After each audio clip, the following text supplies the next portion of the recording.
And then without changing any of this in the pelvis or in the rib cage, you're going to just lift your head a tiny bit up off the floor and then lower it back down. We're just going to prep our neck. You're going to lift your head up again, keep your ribs heavy, and notice if your shoulders want to either curl in or pull down or press back to lift your head up. So this is very important. And lower it back down, that we're not moving or pulling our head up from our shoulders. Lift up again and lower down. And next, we're going to add our cervical knot. So tiny lift in the head without the shoulders, and we're going to just let the head rotate on our neck. We're going to look down towards the pubic bone.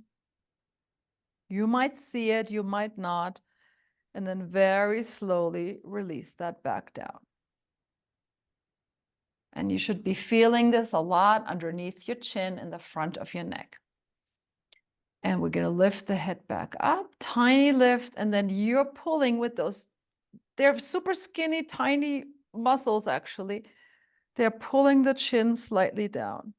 And it's not about touching your sternum with your chin at all. You're just finding that tiny little nod and then slowly release. And one more time. And I can say I have even clients here at the studio who've been doing Pilates for a long time, or at least some time. And this is still a challenge.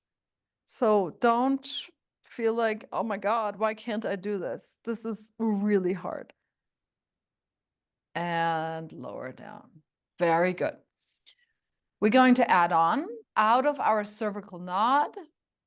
So tiny hover, chin lifts, forehead lifts up, chin goes down.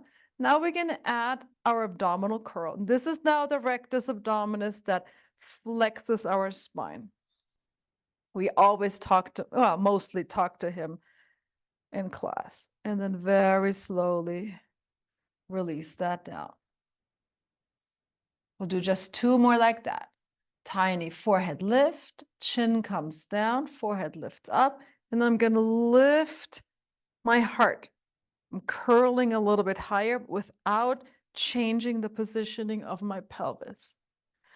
I like to think Spock ears, like long ears. You can put your hands actually to your top of your ears and just gently pull them. You're going to feel more of a shiver, I would assume, in your stomach if you think of long ears. And then very slowly lower that down. I'll do this one more time. Micro lift in the head, no shoulders, chin comes down, forehead lifts up, and then abdominal curl, flexing the spine, keeping my pelvis, long ears, and then slowly release. We're going to give this a little break. We're going to come back to this. Without